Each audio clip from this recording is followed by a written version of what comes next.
This is the very first Honda CB1000GT in Switzerland. And I'm interested to find out how this motorcycle performs on a full day tour in terms of comfort, convenience, and how well you can really attack the corners with it. And that's exactly what we're going to find out today, so stay tuned.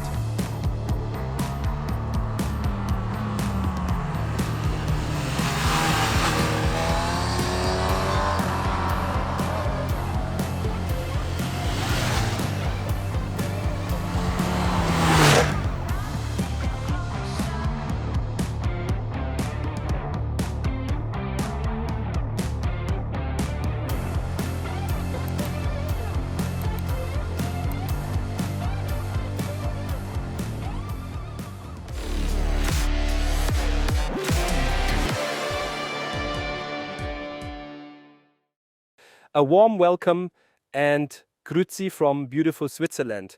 Some of you might recognize where we are. We're on the Ballenberg Road, and that pretty much sums up today's plan.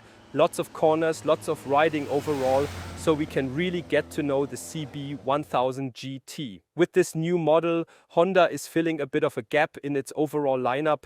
It's making a statement and taking on bikes such as Suzuki's GSX-S 1000GX or the BMW S 1000XR. The Kawasaki Versys 1100 is another rival it competes against, and the Tracer 9GT also belongs in roughly the same category. That's the general segment where the CB1000GT fits in. These are what we call crossover motorcycles today. Taller, upright motorcycles similar to adventure tourers, but perhaps with a little more sportiness and 17-inch wheels. Gregor, you are very good with numbers and data, so I think you could give us a few technical details on this new bike. All right, Frankie, thanks for having me here in Switzerland. The CB1000GT is built around the 998 cubic centimeters inline-4 engine that it shares with the CB1000 Hornet. We have 150 horsepower at 11,000 revolutions per minute and 102 newton meters of torque at 8,750 revolutions per minute. It doesn't just share its engine with the Hornet, but also the frame around it. It's a steel frame with a welded-on rear subframe. For the GT, however, that rear subframe has been extended slightly compared with the naked bike model to accommodate the higher loads associated with touring. The GT also has a fairly large 21-litre fuel tank and weighs 229 kilograms ready to ride. There are a few other features I think are pretty cool. First and foremost, there's semi-active suspension. Honda calls it EERA. It continuously adapts to the current riding conditions, adjusting the damping and preload. I think that's a great feature for a touring motorcycle, but you're about to find that out for yourself, Frankie. We also have a quick shifter and generally very modern electronics, including lean angle sensitive systems and several riding modes. We'll come back to those later. I think that covers the basic overview. One other figure worth mentioning is the 825mm seat height. Those are the main things you need to know. I'd say it's finally time to go riding, wouldn't you? Let's start with the first part, the more relaxed side of our test. Longer distance riding, full day tours, and general comfort. Can this thing genuinely tour, or is it mainly designed for fun and sporty riding?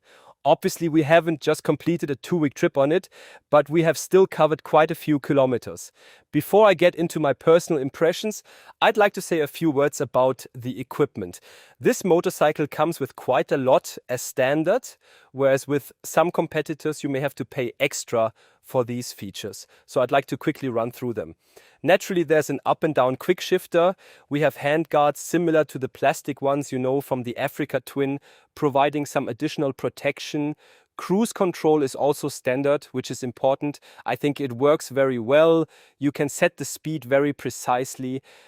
Interestingly, if you hold the button down instead of continuing in 5-unit increments, it simply increases the speed more quickly. But for me, it worked really well. I was happy with it. Another feature I really liked is the adjustable windscreen. As you can see, it's genuinely very easy to operate with one hand. There's a spring mechanism built in, so you hardly need to apply any force.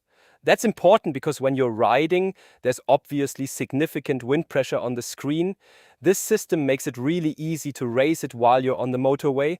At the rear, you can already see the two panniers. You don't have to order those separately from Honda. They come as standard on the CB1000GT. And as you can see, the bike is standing on its center stand. For me, that's a really useful feature, especially when it comes to long distance practicality. If you want to lubricate the chain at the hotel in the evening or during a day tour, it simply makes life much easier. Another equipment detail I noticed deserves a big compliment to Honda. There's a USB-C power outlet fitted here. For me, that's always a little test of whether a manufacturer is keeping up with the times. We're in 2026, USB-A just doesn't cut it anymore, so it's good to see Honda making that change. The display is also important when you're covering longer distances. This is essentially the standard Honda display we've become familiar with, and it works reasonably well. I wouldn't give it any major plus points, but there aren't any major negatives either. The only disappointing thing is that Honda hasn't included Apple CarPlay and Android Auto like it does on the Africa Twin or NT1100. If you spend a lot of time on the road or go touring, that's definitely something you might wish it had. But enough about equipment. What really matters is how the motorcycle actually feels when you take things a little easier and ride at a more relaxed pace. And I have to say, this motorcycle convinces me for several reasons. First, the riding position. I'll quickly sit on it so you can see it's very comfortable. At first, the seat seems like it might be a little lightly padded, but when you ride long distances or spend an entire day in the saddle, you often find that heavily padded seats can actually leave your backside hurting more than firmer, more lightly padded ones. So I have to say this works well. The handlebar is relatively comfortable and wide. I like that a lot because it creates a very natural ergonomic triangle. It also means that when you're riding through corners, you can conserve a lot of energy. The leverage from the wide handlebar makes it easy to steer the motorcycle into the corner. That makes riding very relaxed and requires relatively little physical effort, which I really like. There is one thing worth mentioning about the seating position though. For me, the angle here spreads your legs quite far outward. You sit a little bit like you're sitting in a saddle on a horse. That's partly due to the 21-liter fuel tank, which is one of the largest in this competitive set. With fuel consumption of around 6 liters per 100 kilometers, that gives you a range of roughly 350 kilometers, which is really cool. You can travel a long way on a single tank, but it also makes the riding position slightly unusual. Once the motorcycle is moving, two characteristics in particular stand out very positively. The first is its smoothness. The throttle response is extremely gentle and pleasant. Nothing jerks or feels nervous. You can simply cruise along in a very relaxed way. That's combined with very flexible gearing. If you don't like shifting all the time, you really don't have to. It's nice that you can ride through a 50 km/h zone in 4th, 5th, or perhaps even 6th gear. That gives the motorcycle another layer of calmness and relaxation. And that also has an effect on your concentration and your body because you're conserving energy. The suspension impressed me as well. Gregor will certainly go into more detail about it when he talks about sporty riding and faster corners. But for everyday riding, it absolutely does the job. In standard and tour modes, the suspension absorbs bumps and potholes well enough to remain comfortable for touring. As I said, Gregor will talk more about it when we get to the sporty riding. On the more negative side, one thing I noticed was the steering lock. As is often the case during a 1000 PS production, we had to turn the motorcycle around on the road quite frequently to capture the shots you're seeing in the video. That quickly tells you whether a motorcycle has a good steering lock or not. It's adequate, it works, it's not disastrously bad. But because this is a sport tourer, you might expect a little more steering angle than it actually offers. That's simply something to be aware of. I mentioned earlier that the throttle response is extremely refined and very pleasant. The opposite is true to some extent with the quick shifter at lower revs and lower speeds. I used to ride a Honda Africa Twin, and I feel like there's a bit of a recurring theme here. At lower RPM, the quick shifter can be somewhat abrupt. You feel the load change, And when the power comes back in, it simply isn't as gentle or controlled as on some other motorcycles. That's something you should probably be aware of. I almost forgot, the motorcycle also comes with a keyless system. So you keep the key in your pocket and can start the motorcycle that way. That's a matter of personal preference. I actually like having a physical key in the motorcycle because then I know where it is. But it's worth mentioning, and of course it's another sign of the technological evolution that has reached Honda as well. And that brings me to the end of the more relaxed touring part. Overall, the motorcycle has mostly convinced me. It's a lot of fun to ride on the road, and ultimately that's what matters most. But now I'd say it's time to hand the motorcycle over to Gregor and let him attack some corners a little more seriously. Hello again from this beautiful gorge. I've got a little warm. Of course, I should say that when Frankie introduces this section as attacking the corners and sporty riding, you always have to put that into perspective and adapt it to the circumstances. First of all, I'd describe myself as a decent average rider. If you want to see what the CB1000GT can do in truly expert hands, I'd point you toward our first ride presentation video. None other than three-time IDM champion Martin Bauer rode the bike there. Let's just say he rides a little differently than I do. Secondly, we're obviously in Switzerland. It's too beautiful, too densely populated, the speed limits are too low, and the penalties are too high to really go flat out here. And that brings us straight to the riding impressions. As an inline four, and with typically long Honda gearing on top of that, the CB1000GT has an engine that you simply can't fully exploit here. That applies to a huge number of powerful modern motorcycles. On public roads, the performance levels we're dealing with nowadays are simply far beyond what you can realistically use. But this is a fairly typical inline four with a character that really comes alive higher in the rev range. The performance arrives very forcefully and becomes noticeably stronger around 7,000 to 8,000 revolutions per minute. Peak power doesn't arrive until 11,000 revolutions per minute just before the red line. Even first gear takes you to around 110 kilometers per hour before you reach the red line.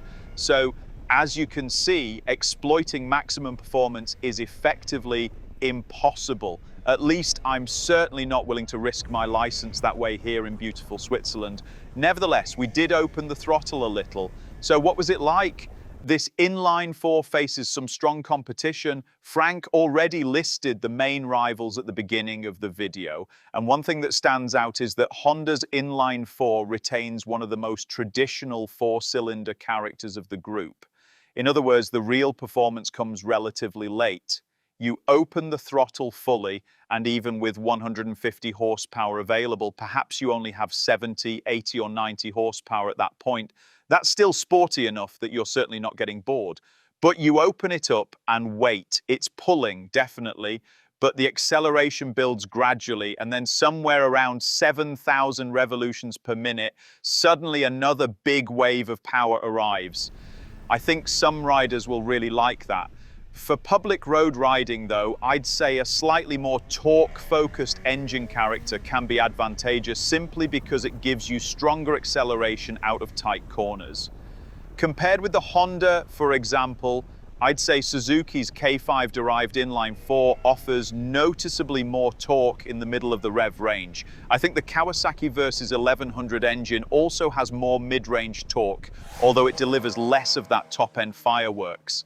The S1000XR engine, BMW's 1000 cubic centimeter inline 4, has a broadly comparable character, but with an even bigger explosion of performance at the top end. The Bavaria machine does have 170 horsepower after all. But if outright maximum acceleration isn't your priority, I think the CB1000GT's engine still works well as a sporty road bike.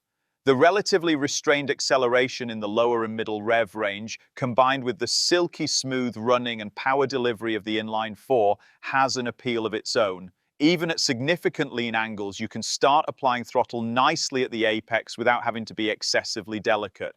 The bike drives smoothly out of the corner without a major load change or sudden jerk. Unfortunately, the same can't always be said for the quick shifter. The shifts themselves are crisp and quick, which is good, But when the drive re-engages, there can occasionally be a stronger jolt. It varies somewhat, and I couldn't completely work out or consistently reproduce exactly when that jolt was stronger or weaker. But compared with the competition, I'd say there are rival quick shifters that handle this somewhat better.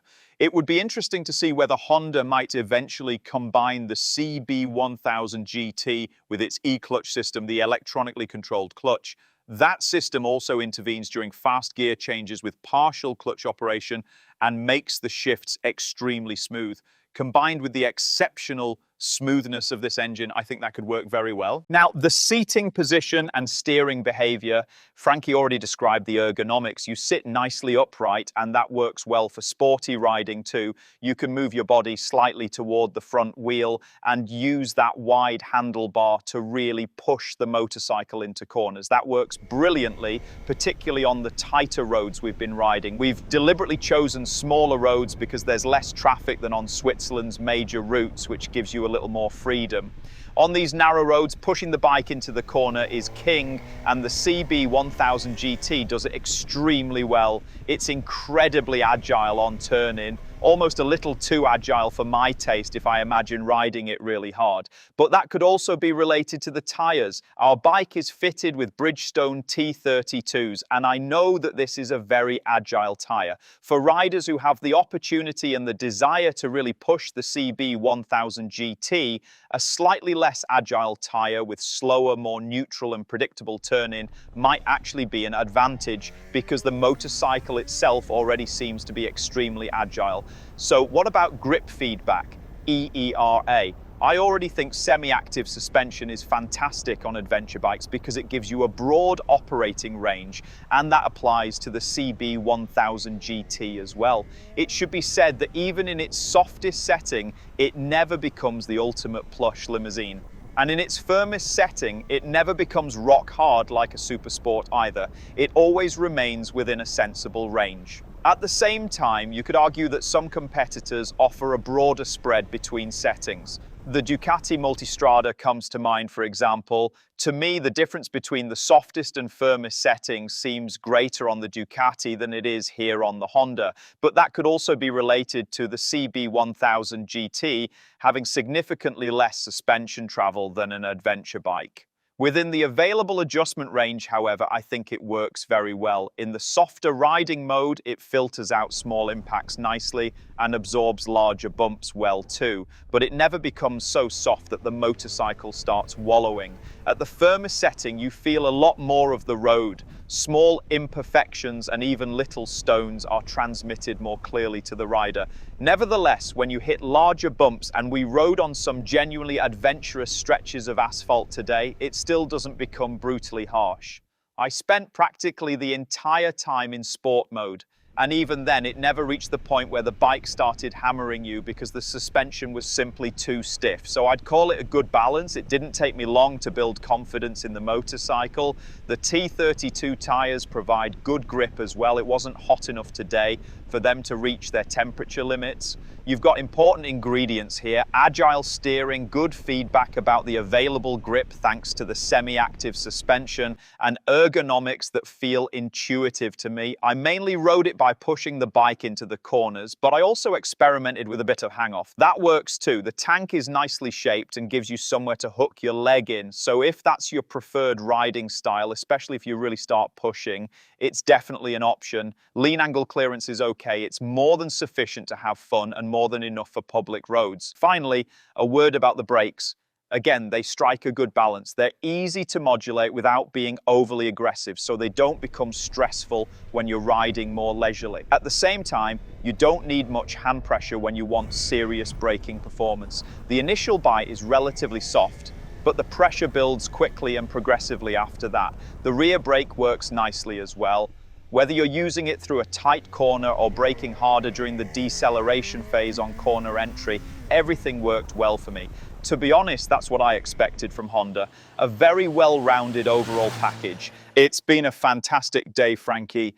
But I think we still need to give our final verdict. Frankie, as we explained at the beginning, there's quite a lot of competition in this crossover segment. Even if you limit it to inline-four motorcycles, there are at least 3 other competing models. BMW S1000 XR, Kawasaki versus 1100 SE, specifically the SE, because that also has semi-active suspension, and Suzuki GSX-S 1000GX. They're all fairly comparable. The BMW is perhaps a bit of an outlier because it's significantly more expensive. That applies both in Switzerland and, for example, in Austria. For Austria, the CB1000GT costs just under 17,500 euros. That makes it the cheapest of all the motorcycles we've just mentioned. The Suzuki and Kawasaki are still relatively close, whereas the BMW starts at just under 23,000 euros. And at that price, we still haven't added heated grips, cruise control, higher level semi-active suspension, a quick shifter, configurable riding modes, and so on. So with the BMW, you're paying considerably more money for significantly less standard equipment. With the Suzuki, things are a little different. It's probably the closest direct competitor because the Kawasaki versus 1100 SE is much more focused on being a proper heavier touring bike. With 135 horsepower, it also has noticeably less power than the CB1000GT, while simultaneously weighing more. The Suzuki is much closer, but I think it depends on where you live, doesn't it? What's the situation in Switzerland? I think I've deliberately been a little quiet because I'm genuinely surprised myself, especially after spending a whole day riding this motorcycle. In Switzerland, the Honda CB1000GT as it stands here costs 13,500 Swiss francs. The next competitor, as you said, is the Suzuki, which starts at around 17,500 francs, slightly more. So we're talking about roughly 4,000 Swiss francs between the CB1000GT and its nearest rival. Considering everything we've talked about today, the equipment, performance and handling, I think that's incredible.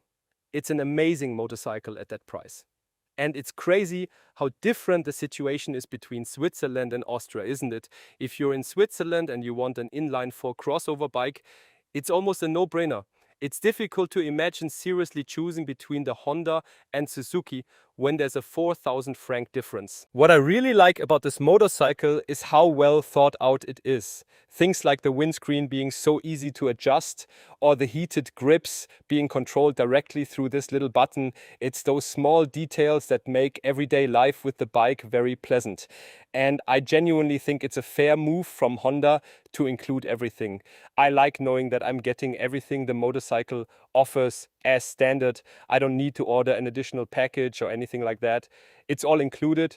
For me, that's appealing and I think it's a good approach.